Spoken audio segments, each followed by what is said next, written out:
ม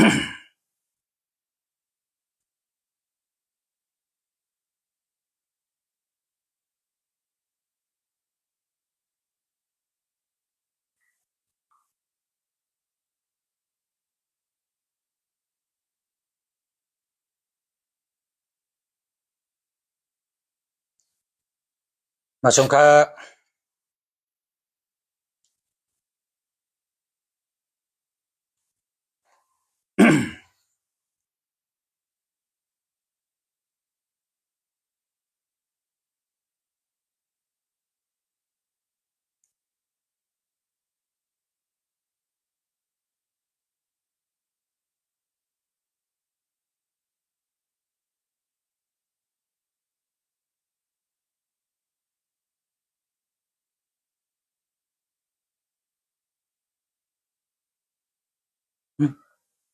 ได้ยินเสียงอ่ะ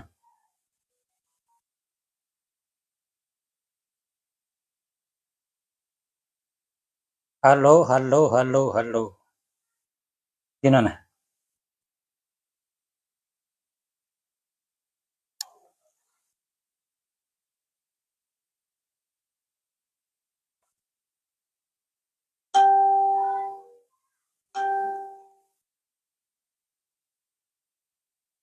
ยินเสียง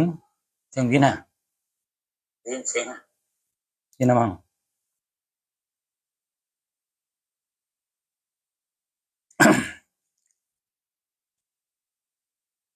มาชมค่ะมาชมพี่น้องผู้เกาะผู้คนค่ะเนาะ ลูกก้าผู้เกาะผู้คนมาชมตั้งเสียงกะ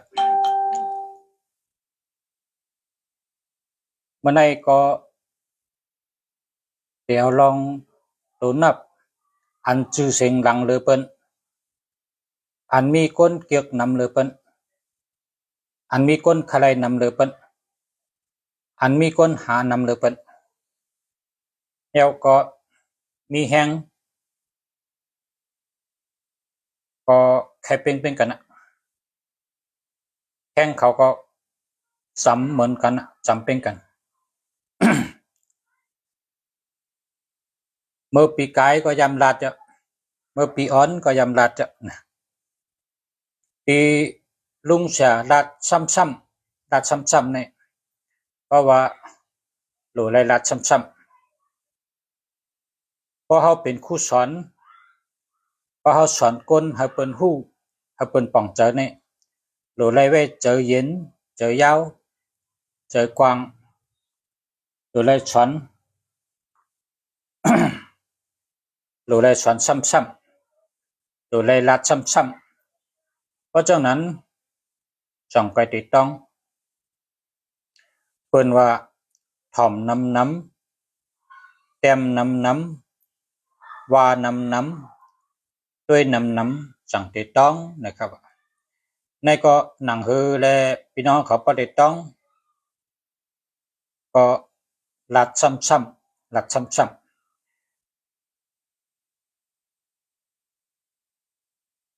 ก็เพื่อว่าเขาขาในเป็นคนเกี่ยวลองแห้งถัดตัวนับแล้วก็สนใจลองแห้งถัดตัวนับผู้ลองแห้งถัดตัวนับ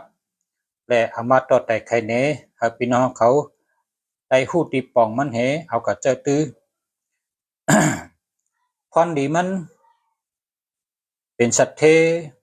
เป็นคนมีเงินมีคำมีอำนาจมีปรามีตั้งสองอันกะเพราะว่าก้นหมังก็แมนหงก้นหมังก็แมนนกข้างสะในก็ใจนกข้างสะเพราะว่าก้นหมังก็แมนนักกาในก็เจอนักกาเพราะถามว่าดีเหมือนกันห้าเนี่ยดีเหมือนกันก้อยค่ะ ดีเหมือนกันก้อยค่ะพรดีมันเหมือนกันก้อยค่ะมีสัตเทเขาเจอคนอันเป็นสัตเทอันเป็นคนมีเขาก็เป็นคนใจเจอนักกา พอเป็นก้นยิงเจ้านกข้างสะมันหนังว่าเป็นโผเมกันเป็นโผเมกันเมมันในเจ้านกข้างสะโผมันซ้ำเจ้านักกา เหมือนกันครับมีเงินนำเหมือนกันมีอำนาจมีบารมีเหมือนกันเบิ่งกันครับเบิ่งกันกำเฮาเกียกกำเฮาเกียกพอเฮาเกียก เฮาเลิกเฮ็ดใจ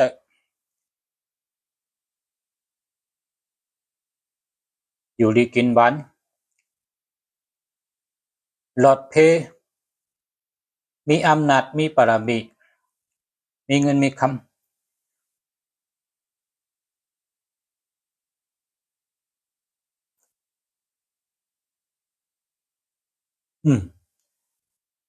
ดูแล้วแหละ พรดีมันเป็นจังหือนี่ตัวสองเป็นเมตตาดีฮักตัวสอง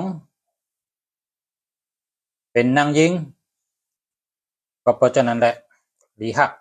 มีเมตตาตัวแปด มีแฮงหำโกเพอนะหำโกเพอฮัดหันแลดเชล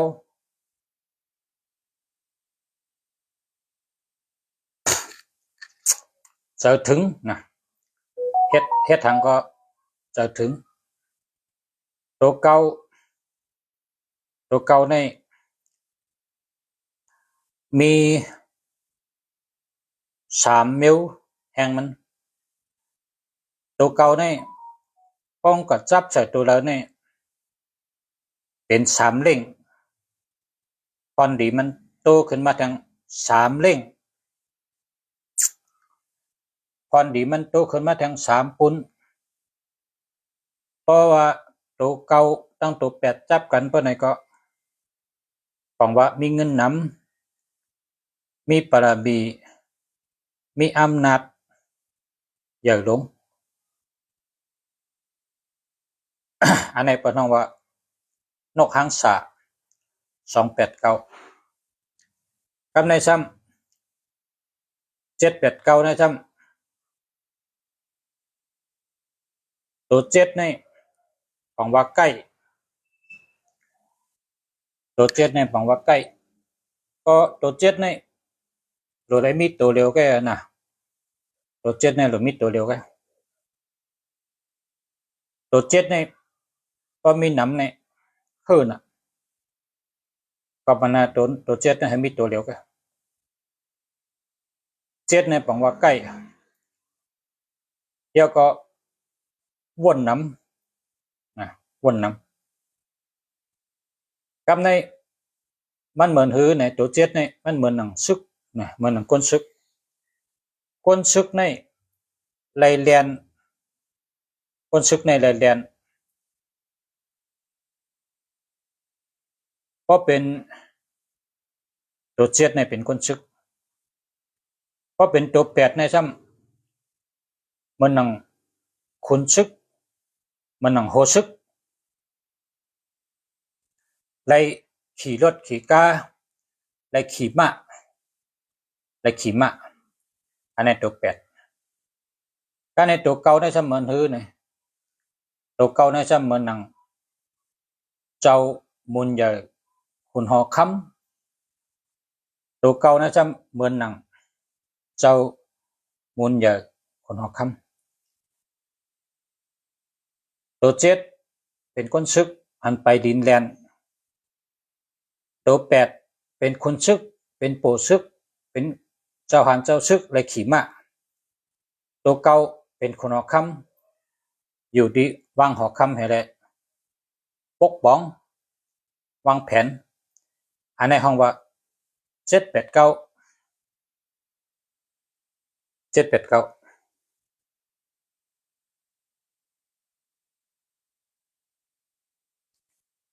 แคมเขา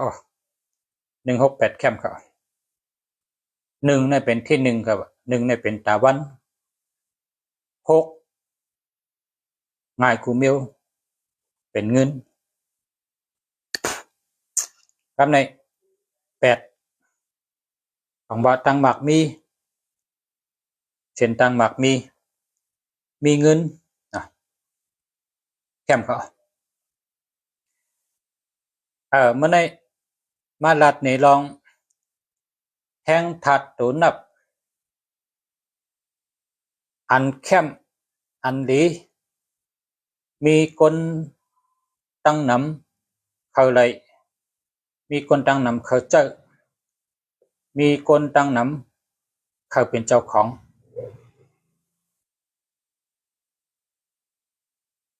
เธอก็พอมีเงินพอเปกลางเลยก็แค่ชื่อใจของเพิงมันก้อยกามันกานะมันกานะพอเฮาติชื่อเฮาก็หลุเป็นคนเจอถึงนะโดยได้เป็นคนเจอถึงของหลีอำปอของปออำลีนะครับว่าเนาะ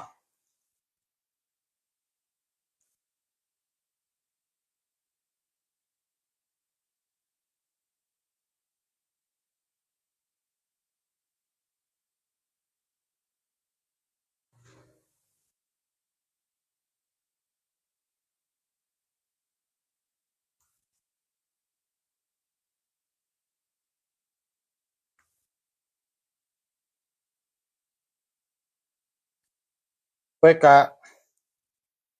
ในปีในเป็นห้องว่าปีนักกาเนาะในปีนี้เป็นห้องว่าปีนักกาเพราะว่า7 8 9ในมันกานะครับ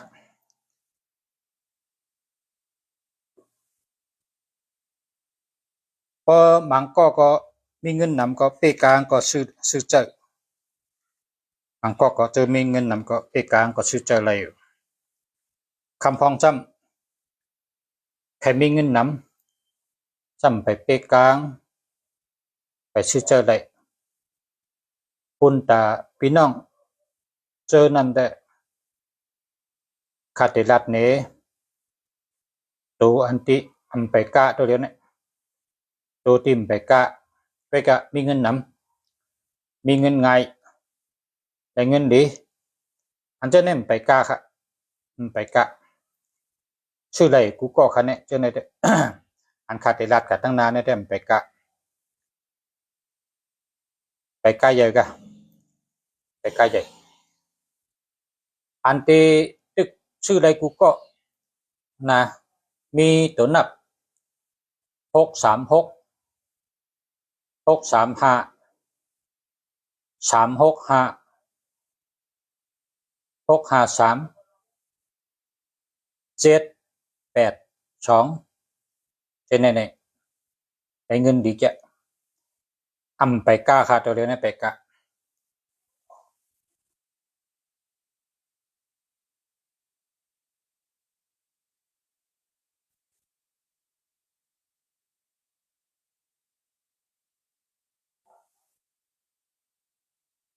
มาสงค่า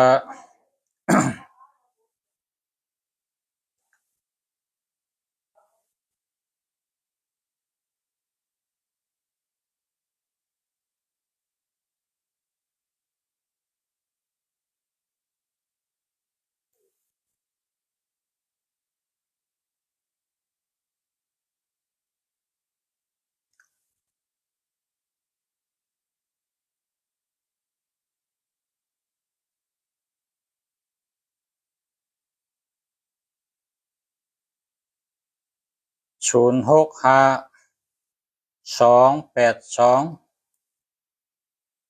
5195อันนี้แคมก็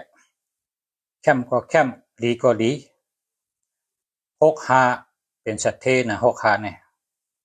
6556เนี่ยเป็นชัดเท65ยาวนะ2882อันนี้ไรเงินนำนะไร ได้มาเงินนำนะ2882ได้เงินนำ5115อันนี้มีคนจอยแถมมีคนปั่นแห้งนะ51นี่นะ19เป็นคนฮู้จักง่ายกว่าทั้งหลายก็เปิ้นฮู้จักง่ายเฮ็ดสังก็คนฮู้จักง่ายอ่องง่าย95ดีเลยเปิ้นน่ะ95อยู่ตั้งหลังนะมีสตินะครับมีสติพอมีสติเนี่ยมีเงินมีคำมีสติเนี่ยมีเงินมีคำพอเฮามีสติเนี่ยพอมีเงินมาเฮาก็สิหมอเก็บหมอหอมหมอครึ่งหมอป๋องหมอเจนจ้าถูกดีจ่ายก็ฮือถูกดีเก็บก็ฮือเจอฮือจังได๋เบอร์โทรก็ถูกชี้จุดก็ฮือนะเมื่อเดี๋ยวได้1,500อันถูกชี้จุดแล้วก็ถูกที่จุด1,500นะเมื่อป่นมาวันที่1ถึงวันที่5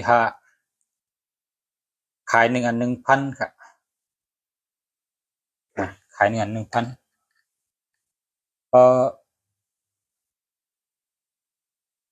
พอปีใหม่เนี่ยกุปีเนี่ยจะยอมกาขันให้ขายปันแต่พี่น้องมาเอา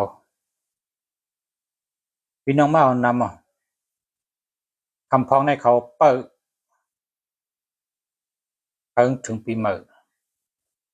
พอถึงปีใหม่เนี่ยยอมขันจะขายเป็นว่าเป็นของตอนกันพ้องในนั้น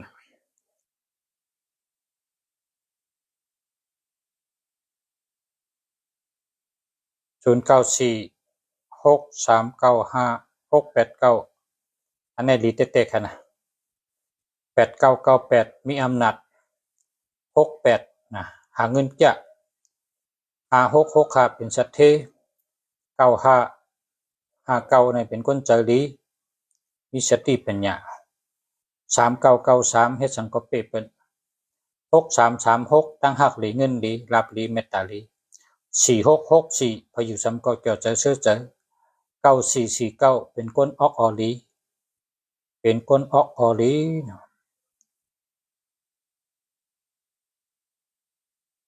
พอมีก๊อกโหเปิ้นฮ้องว่า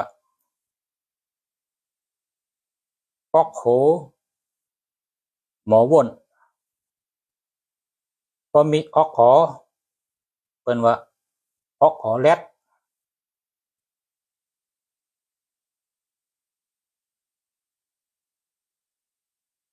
ความไตได้เขาเต็มรัดว่าก๊อกโหเพราะว่าก๊อกโหนี่เป็นความลึงเห็นว่าคนไตได้เขาที่ว่าอะโลรักแหลมน่ะเนาะหยันแลดน่ะเนาะหยันพายน่ะเนาะ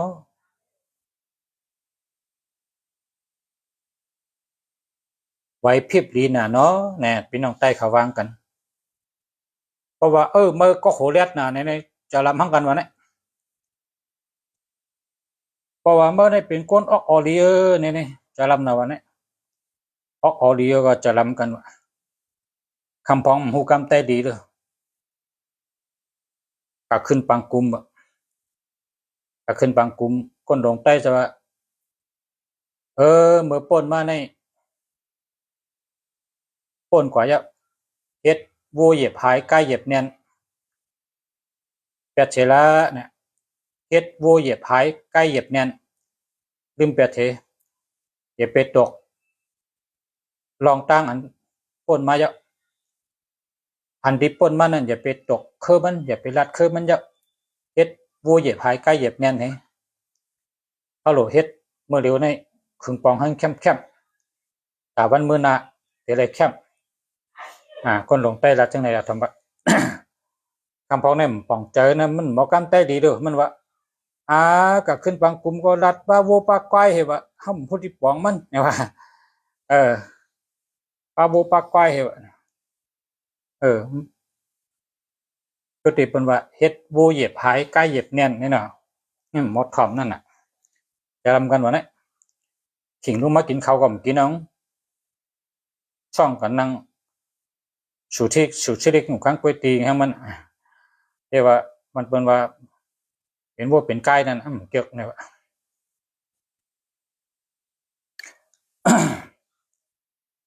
0644911495นั่นแหละเดียว0937414362อันนี้ดีเอาแปดที0863962869อันนี้ดี0996265541มันจะ6265461อันนี้ก็ดี0943449240ก็มี04นี่โลกาเป็นทอกลันเย่แกนะโลกาเป็นทอกลันเย่แกป้อมใจทอกลันเย่ได้เปิ่มใจ04นะเพราะว่า04นี่เป็นก้นเอาข่าวเอาเงาก้นถ่อมข่าวถ่อมเงาผู้ลองเปิ้นอันเปิ้นเคยปันหู้มันจำหู้รักหู้ล้อมหู้นี่หู้ข่าวหู้เงาความหลักเปิ้นหู้หมดมันหู้นำไหมหู้หมดกำใจนี่ก็แค่ใจก็ใจนะก็เป็นเจ้านั้น0828611594อันนี้ดีอันนี้แต่ดีกูตัวนี่แหละ0626914289มันจำกัน4289นี่ก็เป็นตัวนับอันหลังเตะๆนะหลังเตะ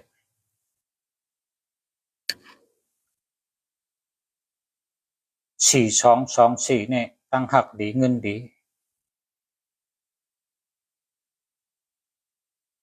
2882ในแรงเงินนำ8998ในมีปรามีมีอำนาจ1441ในราชสังก็เป็นหยุ่มยำ9119ในชื่อเสียงหลังชื่อเสียงดีคนรู้จักง่าย6996อันนี้เป็นคนหาเงินได้เงินดีนะได้เงินดีเลยเปิ้น2662ในราชสังก็เป็นชื่อนะขายสังก็เป็นชื่อมันเป็นตัวนับกล้าขายมาชงปีเมื่อค่ะมาชงค่ะ0958965824นะ824ในใกล้เตอร์ทีนะคนเจอ824ในคนนั้นใกล้ๆปอกทีเนี่ยจะมี824 428 328 878เจ้าเนี่ยใกล้ๆเตอร์ทีนะมันจะว่ามันมีตัวนับจังหืมจะมันก็เสือสีกันนั่นแหละไอ้หนังเสือแมนใกล้ๆเสือแมน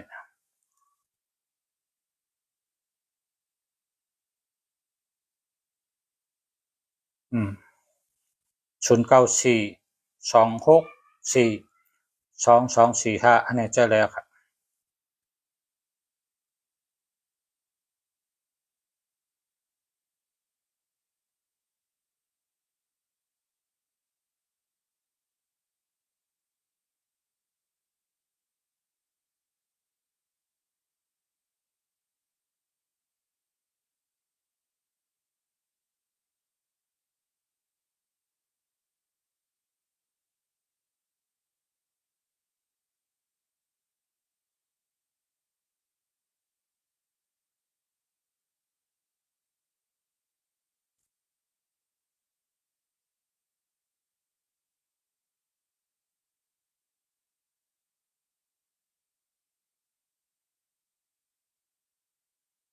มีเพิ่นถามหน่อยมีเพิ่นถามก็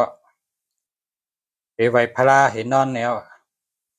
ก็มีเพิ่นถามก็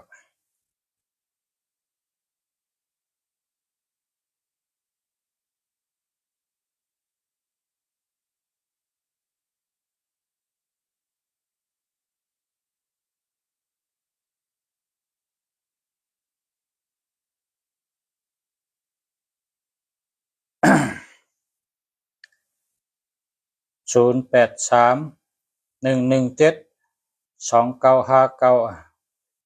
อันนี้แต่เพิ่นจะก็เอา8ให้ละเพิ่นจะน้องลิ้นหนุ่มเจอหลีเนี่ยว่า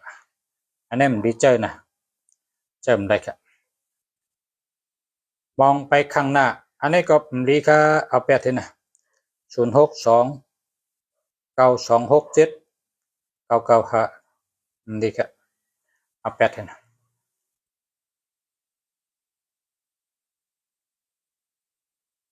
เขาออกมาลัดนี่เขาฮักสู่เจ้ากูก็กูก้นนะเขาสู่เจ้าผู้ที่ปองมันนะสู่เจ้าใครซื้อที่ใดก็ซื้อสู่เจ้าใครซื้อที่ไผก็ซื้อข้าก็บ่หัง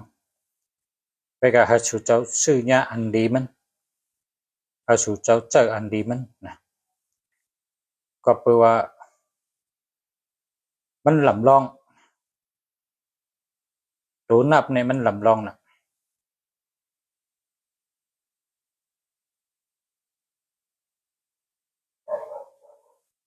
เมื่อเร็วใน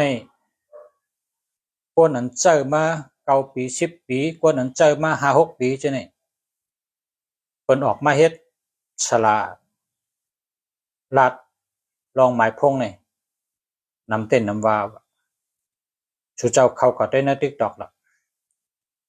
เพิ่นมาลาดลองตัวทบว่าเฮาเจอจังไหนนี่เป็นจังไหนเฮาเจอจังไหนนี่เป็นจังไหนคนเจอจังไหนนี่เป็นจังไหนนี่เพิ่นออกมาลาดนะคนไทยเนี่ยเพิ่นเจอหลีเจอกวางเจอเมตตาตะลาสูงนะคนไทยเนี่ยนะเพิ่นมีตังฮู้เพิ่นเป็นสังคมพัฒนาเย้าทำไตว่าหือก็เปิ้นเป็นวันเมืองอันคำไตเขาได้มีพัฒนาเนี่ยนะมันเป็นวันเมืองอันที่เปิ้นตั้งแต่เกิดมาในเปิ้นเห็นปิงหญ้าตั้งหู้สอนปิงหญ้าตั้งหู้เนาะไอ้ก็เปิ้นมีตั้งหู้อ่ะคำไตเขาก็มีกันนั่นน่ะว่าหาลาไตเขามันได้นำด้วยเนาะ การปฏิรูปการพัฒนาว่าจังได๋คำไตเขามีอยู่แต่พอเขาลัดก็เปิ้นก็บ่ที่ปองมันไปมีคนเจอนำ เมืองไทยในเปิ้นโหเจอในแคมป์หนาวอะคนเมืองไทยในบ่เป็นน้ำของเป็นน้ำปังได้พี่น้องไต้เขาจะเป็นน้ำโค้งน้ำตูน้ำปังน้ำเมาน้ำเกน้ำปอนนะใช้เพื่อใช้มันก็ใช้น้ำปอนก็น้ำปอนใช้น้ำเต้งก็น้ำเต้งใช้น้ำโค้งก็น้ำโค้งใช้น้ำโค้งก็น้ำของใช้เพื่อใช้มันหวังว่า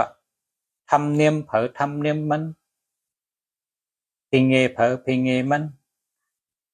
การเห็นหู้เสียได้ใหญ่มาเนอตรงวงกลมตีเลยตีนั้นรับเลยรับนั่นเลยนั่นเวียงเลยเวียงนั่นเมืองเลยเมืองนั่นมันเปิงกันไว้ มันเปิงกันไว้แล้วก็เฮาจะไตเฮาในจำญามานนิกจักน่ะซึกมาในเขาเมือกน่ะซึกมาในเมือกน่ะซึกมาในเป้กินเฮาจะในเมื่อเฮาก็เรียกในโกน่ะมัน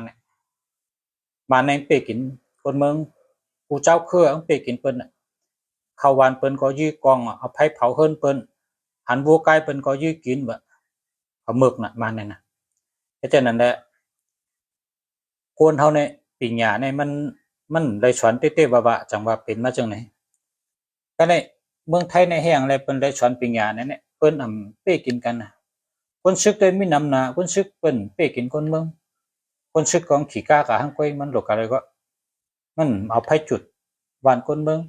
มันก็ยื้อกินควายคนเมืองมันก็ยื้อกินวัวคนเมืองกับคนซึกเมืองไทยมันเป็นซึกหลีนะแต่คนเปิ้นรักแหลมเปิ้นมีตังหู้เปิ้นมาสอนปันกันตัวเหลียวในเปิ้นมาสอนในTikTok สอนในพงเนี่ยนะเขาคาในหลุมมีหูเฮ็ดถอมหลุมมีตาเฮ็ดตุ้ยนะอันกำแต่ว่ามีตาเฮอหมอรู้มีหูเฮอหมอถอมอันว่านั้นแม่นเต๊ะๆมาเดี๋ยวในถอมเอาตั้งหูทั้งวันเขาแค่หูลองหางเขาก็ถอมลองนั้นเขาก็เลยตั้งหูเมื่อกูปอกในเขาก็ชื่อปับลิกอ่านเนี่ยอะโลกาน่ะเนาะปับลิกนี่ก็1ปับ200ปลายบางอันก็300บางอันก็100ปลายเขาก็ซื้อมาเนี่ยมันบ่เป็นแอมนะกูปอกในได้อ่านเอานะลิกตัวเหลียวในได้ปับลิกก็ทำได้ชื่อเขาหลุมมีพงแคมให้ไปถอมเอาไว้น่ะไปถอมเอา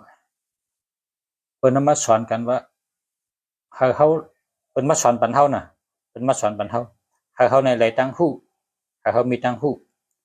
ผู้ยาวหู้แทงหมอยาวหมอแทงลักยาวลักแทงแลดยาวแลดแทงนะมักมีเยอะมักมีแทงมันว่าตั้งหู้ในมันตั้งหู้ในมันมีนตึกมันจะได้เห็นหู้ก็จำกันติๆ1ก็หู้1อัน1ก็หัน1ตั้งเอามาลัดนี่กันลองอียาก็เหมือนกันบ่แล้วในเพิ่นเอามาลัดอียาฮัลโหลเมียวในก็เป็นยาเมียวนั้นก็เป็นยาบ่มีพี่น้องเขาเว้ามาสร้างพ่อในกินได้เขาว่าในเพิ่นว่าเว้ามาสร้างพ่อในกินได้เว้ามาสร้างพ่ออำนุ่มอำเกนะเกก็เกนุ่มก็นุ่มเพิ่นเอามากับน้ำพริกกินก็มีเพิ่นตำแล้วก็ปั่นกินน้ำก็มีแล้วก็เปิ้นมาอุบร้อนเนื้อไก่ให้กินก็มีนะ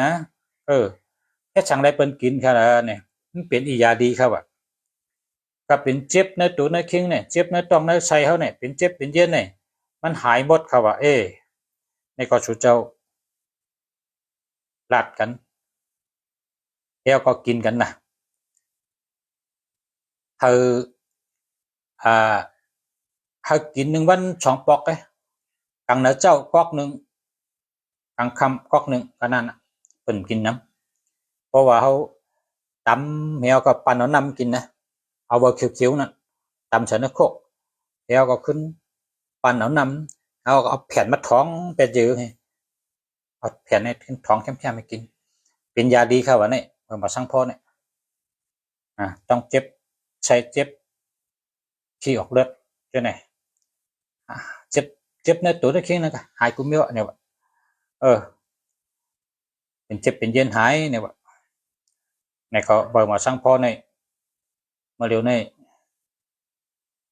อันเมืองญี่ปุ่นเฮทั้งเมืองไทยนี่เขาบ่ได้หิมกันแต่ติลงชื่อเป็นเจ้าของมันก็ว่านะเพราะกรรมไทยเนี่ยเป็นว่าจดสิทธิบัตรนี่ว่าเป็นเจ้าของเขาบ่ได้หิมกันครับว่านี่มันดีเตะครับว่านี่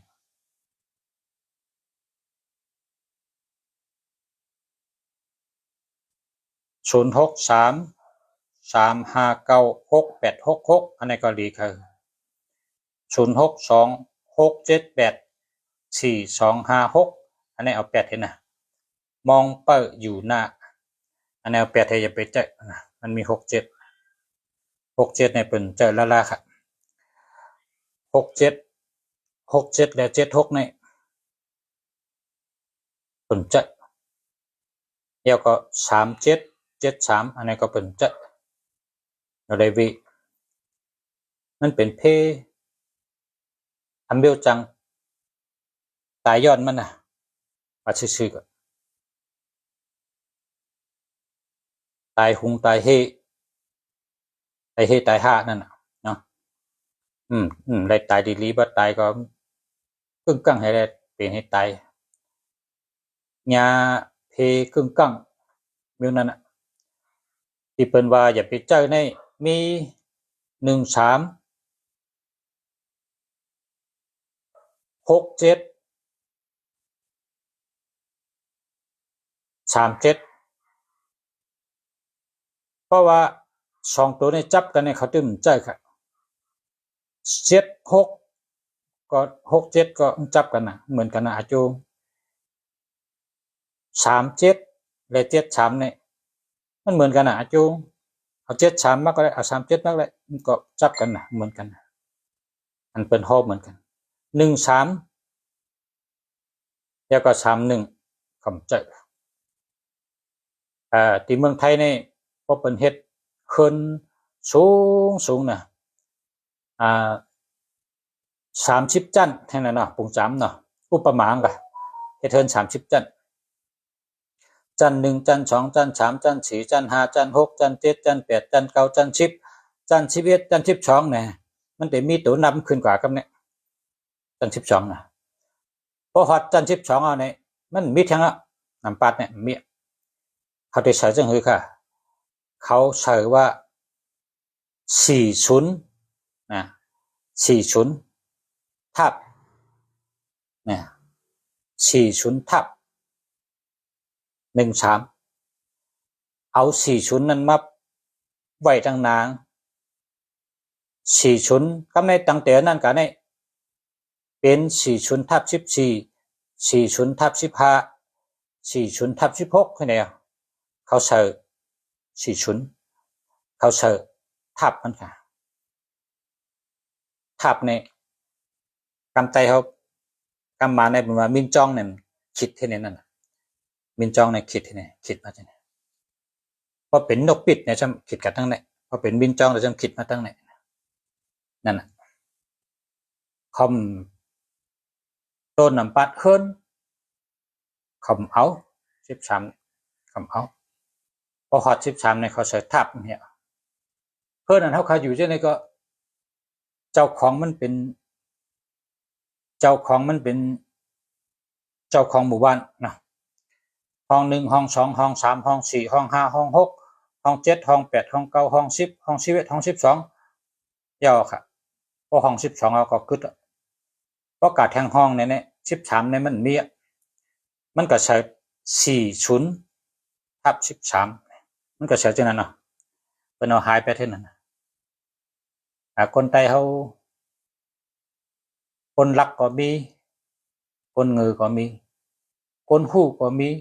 คนหู้ก็มีช้ำถังว่า13ในดีนาเนี่ยใกล้หันเขาเฮ็ด13คำว่ะวันที่13ว่ะจังนี่ลีก็เปิดห้อมหู้นั่นน่ะเนาะก็เปิดห้อมหู้และเขาก็ตุกขะมาไปเลยในลุงเสียในอาชา60ปลายเอาเท่าแล้วนะไว้ก็ผู้สุดียังได้รัดต่อดูลานอยู่พวกกุสุมดีได้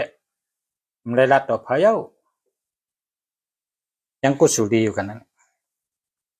ยังได้มารัดในสุเจ้าว่าอย่าไปเจอนะโดนนับ13อย่าไปเจอนะโดนนับ67อย่าไปเจอนะ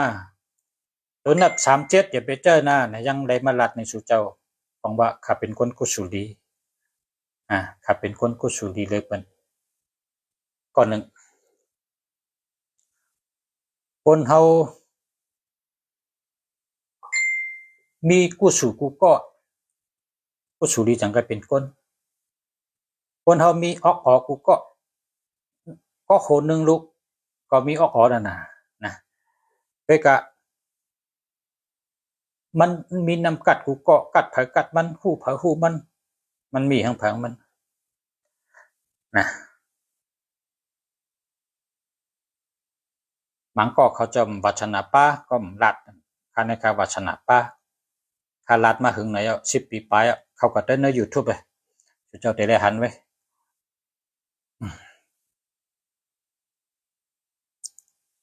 มาโดยกดแทง0850738801อันนี้เอา8เท่านะปีน้องโขคำเนี่ยว่าเอา8เท่านะอย่าไปใจ0634192535นะอันนี้จองดีค่าเนี่ยนะเพิ่นทำ ชื่อทั้งอันนะก็ชื่อทั้งอันชื่อเฮามันมี63นะชื่อเฮามันมี63พอมี63นี่มีเงินนะมีเงิน096741587796อันนี้กองลามากองปูเนาะมากองปู6776เบิ่งเจอนะเอาแปดเลย0629246678อันนี้มันดีกันละไม่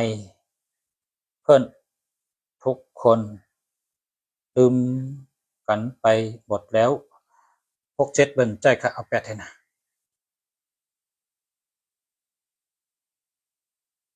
น้ำโค้งนี่มี3เบอร์ก่อนนะน้ำโค้งนั่นนะนกอ่อนน้ำโค้ง0925795636อันนี้ได้มีเงินในได้63ในมีเงินนะในแคมป์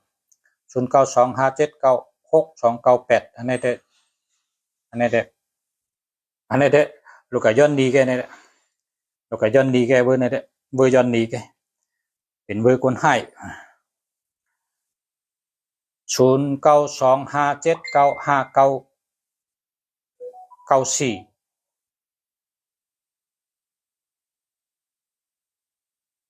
เจออะไรอยู่เวกะอันแคมเลยเปิ้นได้เป็น636นั่นนะนกอ่อนน้ำคงซื้อก็0616877965อันนี้แคมเอาค่ะ0867273461เอา8ได้นะอย่าไปใจ8824782282นะแคมเอาค่ะ062990ใจ9205 301จองดีค่าดีค่าเอา8ให้0877889682นะเจอแล้วครับเจอแล้วครับเจ็ด2ตัวก็เจออะไรเพราะว่าลุงเสียก็เจอ0887789663เนี่ยเจอมาเป็น10ปีปลายเอาอะนะเจออะไรเพราะว่าก็เจอมาถึงก็ย้ำกว่านั้นแต่ว่าป้อมย้ำเจอแต่ก็เป็นคนวนนำอีกนึงก็เจอมาถึงก็ย้ำกว่า